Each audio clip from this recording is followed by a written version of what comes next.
Parce que j'entendais souvent, tu marches, les gens te provoquent et tout ça là. Je me disais, qu'est-ce qu'il y a de différent? Puisque déjà, au niveau de la famille, il n'y avait pas vraiment cette différence. Il y a des gens qui avaient peur de s'asseoir près de moi.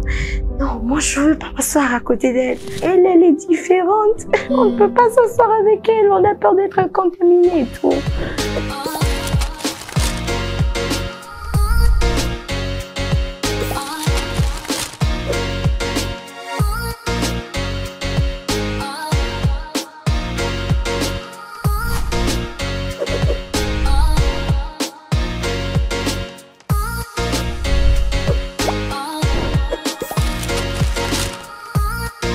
Bienvenue à tous, fidèles téléspectateurs d'Aimer ta raconte. C'est un plaisir pour moi d'être encore là pour échanger avec vous.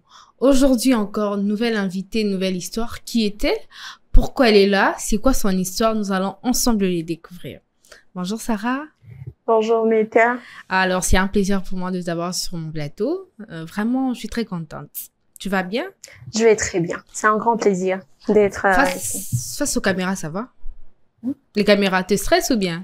Non, en fait, je ne voudrais pas faire comme si c'était une émission. Ok. Je voudrais vraiment qu'on échange. J'aime être à l'aise. À l'aise. Ouais. Ok, d'accord. Je vais me sentir beaucoup plus à l'aise lorsque c'est naturel. Ok. Tu peux te présenter? Bien sûr. Pour que les gens puissent connaître qui tu es. Ok, moi je m'appelle Sarah Nzanga. Et voilà, je suis Sarah Nzanga. Tu fais quoi dans la vie? Je travaille, je suis à la Commission nationale pour les réfugiés, une institution qui émane du ministère de l'Intérieur, Sécurité et Affaires coutumières. Ok, depuis combien de temps? 2 ans déjà, 2 ans. C'est quoi ton histoire? Alors, qui est Sarah Nzanga? S'il faudrait parler de moi, je suis née atteinte d'albinisme, précisément à Kinshasa. Alors, est-ce que c'est important de donner ma date de naissance? Je suis née d'une famille de 7 enfants. Et parmi les 7, il y a 2 personnes atteintes d'albinisme. Alors, c'est vrai que pour certaines personnes, je dirais, pour d'autres personnes, c'est une sorte de malédiction, mais moi, je bénis vraiment le Seigneur d'être celle que je suis aujourd'hui. Et voilà. Tu es la quantième de ta famille? Je suis la 5e. Ok. Et oui. L'autre personne qui est atteinte de l'albinisme est quantième? 2e. Ok. Oui, 2e. Et quand est-ce que tu as pris conscience que tu étais différente de tes frères et sœurs? Non, j'ai jamais pris conscience que j'étais différente Okay. Oui. Parce que j'ai grandi comme ça, au fait. Je pense que la base de tout, c'était ma famille, mes parents. Ils ne m'ont jamais appris que j'étais différente des autres. Du coup, je ne vois aucune différence entre mes frères et moi. Parce que ils étaient punis autant que moi. Ils allaient à l'école autant que moi. Ils faisaient les pieds autant que moi. On les cherchait en véhicule autant que moi. Donc, je ne vois aucune différence. Ouais. Et quand est-ce que tu as pris conscience que tu étais différente?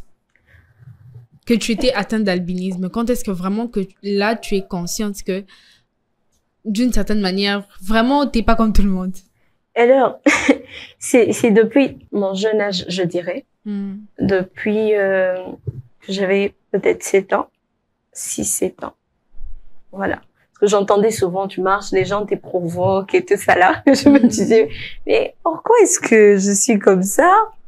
Pourquoi est-ce qu'on me provoque? Qu'est-ce qu'il y a de différent? Puisque déjà, au niveau de la famille, il n'y avait pas vraiment cette différence. Tu vois que tu as une autre couleur de peau, mais il n'y a pas vraiment cette différence. Et puis, bon, dès le bas âge, on ne me disait pas, tu vois, tu es née atteinte d'alpinisme et tout ça, non. C'est au fil du temps, quand j'ai commencé à comprendre, que les parents ont commencé à m'en parler, mes frères et sœurs et tout. Donc, c'est un peu ça. Et quand tu es allée à l'école, on commence là-bas avant de monter, comment c'était?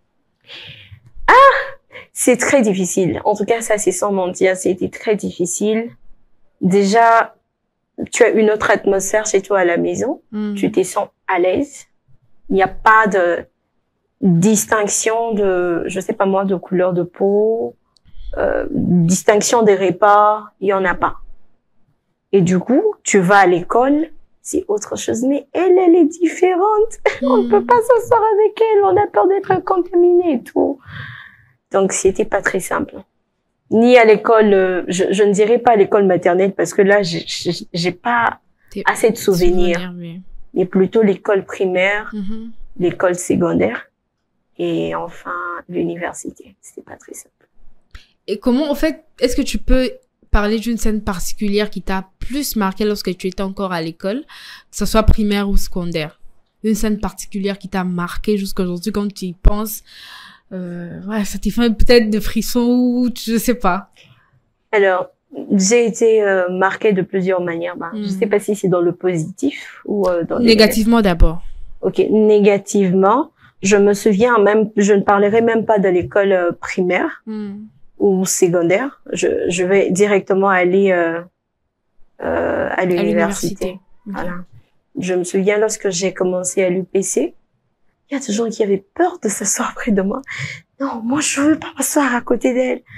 Je risque d'être contaminée. Je me disais, mais à ton âge, tu penses de la sorte, mais c'est juste incroyable. Donc ça me dérangeait beaucoup, au point où je n'avais pas d'amis jusqu'à ce que j'ai fini le premier cycle. Je n'avais pas d'amis, j'étais tout le temps collée à ma sœur et tout ça.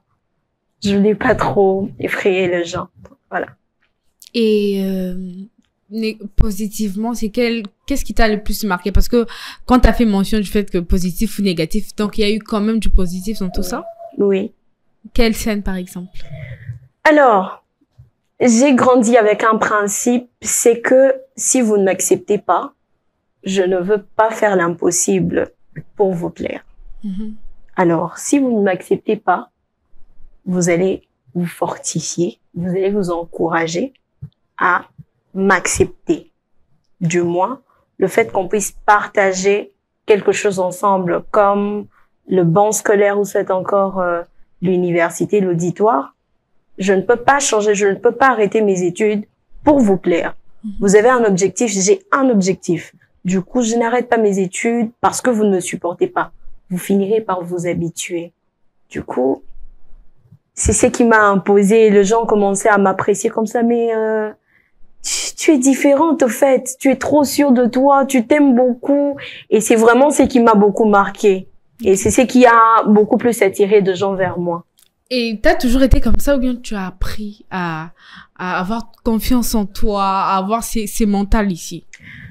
Alors, si je dis que j'ai toujours été comme ça, c'est faux. Parce qu'il arrivait de moments où je me disais, mais on se moque de moi, je fais comment? Je vais plus peut-être aller à l'école. Mais la famille, en tout cas, être bien entouré, c'est très important. Parce que plus tu entends des bonnes choses, plus ça t'encourage, ça te fortifie et ça change ta façon de voir les choses. Et lorsque tu as autour de toi des gens qui te découragent, par exemple, tu sais, les albinos ont un problème de yeux, donc je vois pas pourquoi est-ce que tu iras à l'université, il y a beaucoup de monde, tu auras du mal à lire. Non, c'est faux. T'as pas de problème des yeux? Si, mais j'ai fait mon cursus, j'ai fini. Okay. Je suis détentrice d'un diplôme de licence. Ok. Mais après, on parle trop d'albinisme. Il y en a peut-être qui comprennent pas trop. Au-delà du fait que on voit sur la couleur de la peau, est-ce que tu peux essayer d'expliquer à ceux qui ne comprennent pas trop pour qu'ils comprennent que tu peux pas être contaminé par ça, c'est pas transmissible. Est-ce que tu peux expliquer en quelques mots? Ok. L'albinisme n'est pas une maladie. Hein? L'albinisme, c'est juste le manque de mélanine. Ça veut dire les pigments qui colorent soit la peau, soit les poils, soit les cheveux, soit encore les yeux. Alors, une personne atteinte d'albinisme est en manque de ces pigments. C'est ce qui fait en sorte qu'on puisse faire face aux personnes atteintes d'albinisme. Il y a des personnes qui sont atteintes d'albinisme et qui ont vraiment un gros souci de la vue. Et il y a d'autres qui sont plus clairs même que moi. Il y a d'autres qui sont moins clairs que moi. Donc, ça veut dire qu'il y en a quand même, mais c'est peu. Mais il y a de ceux qui en manquent quand même, qui en manquent totalement, qui en manquent vraiment totalement. Donc, c'est juste ces manques de mélanine. Ok. Et tu considères ça comme un handicap? Bon, personnellement, je ne dirais pas que c'est un handicap. Et c'est vrai, bon. Ici, chez nous, au Congo, l'albinisme est classifié dans le PVH, personnes vivant avec handicap. Donc, une personne atteinte d'albinisme est considérée comme une personne handicapée. Mais si on me demandait vraiment mon avis tel que tu viens de le faire, je ne dirais pas que c'est un handicap. Ok. Ouais. Ça t'a déjà ouvert des portes ou fermé des portes? Bon, je ne dirais pas que ça m'a ouvert ou fermé des portes, seulement que on est tous humains, on s'y bat. Tel que tu t'es bats pour gagner ta vie, c'est de cette manière que je me bats pour gagner ma vie. Au-delà de tout, tu as tes capacités, j'ai mes capacités à moi, et il y a la grâce de Dieu qui nous distingue, qui nous qualifie, on a étudié. Donc c'est un peu ça. Et après l'université, c'était aussi un peu plus difficile, c'est ça? Parce que tu as dit que tu étais très collée à ta sœur seulement à l'université. Oui. Et puis, quand tu embrasses maintenant le monde professionnel, comment ça se passe? Bon, c'était pas très simple. C'était pas très simple lorsque j'ai commencé avec le monde professionnel, avec mon deuxième boulot. Alors, tout le monde voulait, voilà, était un peu curieux de savoir comment est-ce que ça fonctionne, histoire de savoir est-ce que sa tête fonctionne vraiment bien, est-ce qu'elle est assez intelligente et tout ça.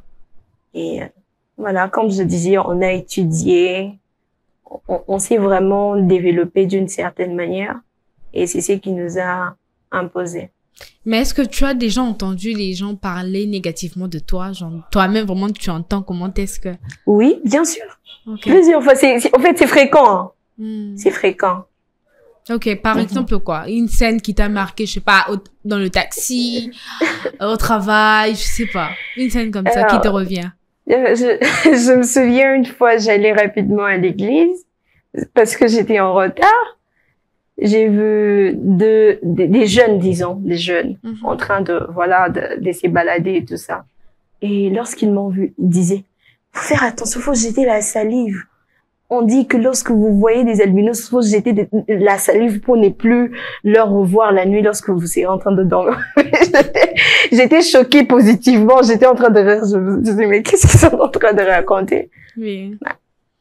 C'est un peu ça. Il y a une chose aussi, peut-être qu'on n'a pas fait mention. Vous avez perdu vos deux parents? Oui. Comment c'était?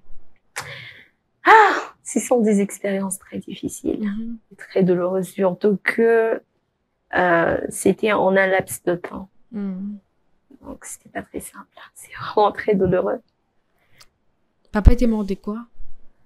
Bon, il a juste fait une crise. Ouais. Et maman? Elle était souffrante. Comment vous avez fait pour surmonter ces moments très difficiles? C'était pas très simple. Déjà pour toi, comment ça s'est passé?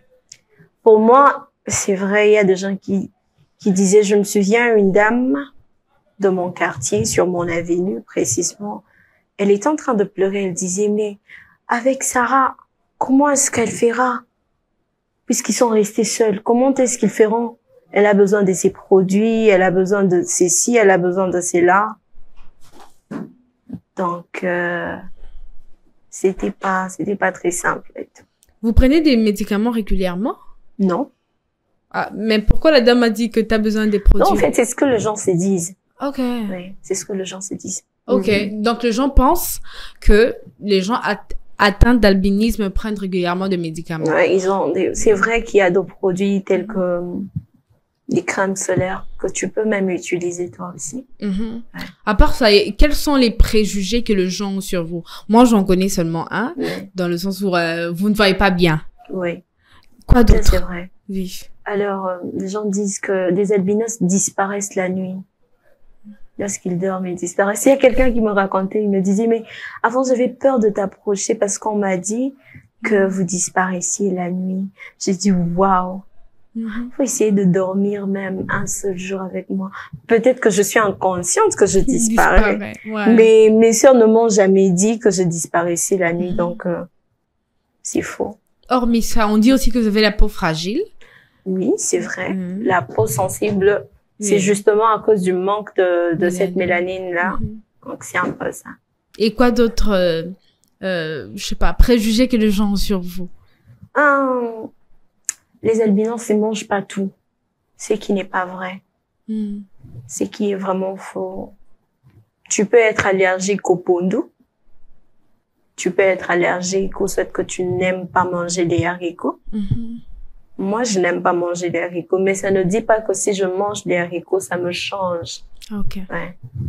D'accord. Quoi, il n'y a pas un autre préjugé qui te revient? Il y en a beaucoup. Oui. Il y en a beaucoup. Il y en a vraiment beaucoup. Il y a des gens qui disent, par exemple, que les albinos ont du mal à concevoir. Ok. Oui. Ont du mal à concevoir. C'est qui n'est pas vrai. Parce que moi, j'ai une copine qui, sa mère est une albinos. Ils sont à 7. Ouais. C'est qui n'est pas vrai. Et on dit aussi que les albinos sentent mauvais. Ah, voilà. Ça, je ne savais pas, je viens de l'apprendre. Ah, okay. Ça, j'ai déjà entendu. Oui. Oui, qu'ils sentent généralement mauvais. Ça, tu fais pas de commentaire parce que tu savais pas. Non, oui. Mais c'est très surprenant parce que je me dis, sentir mauvais ne dépend pas de la couleur de la peau.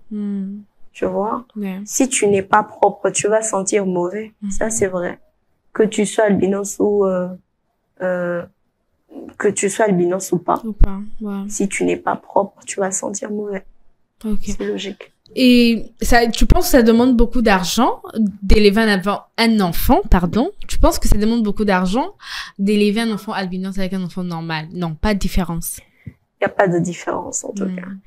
Je me dis, lorsque vous commencez à inculquer, ça c'est un conseil vraiment que je donne, que j'ai appris de ma mère, lorsque vous commencez à élever votre enfant atteint d'albinisme en mettant dans sa tête qu'il faudrait ceci, toi tu ne peux pas faire ceci, c'est vrai qu'il y a des restrictions, mais tout le temps lui dire ça, c'est un peu lui faire perdre quelque chose. Donc je ne vois pas de différence, il faudra avoir des moyens. Non? Ok, d'accord. Et aujourd'hui, tu veux te lever comme une voix, surtout des femmes, tu as dit.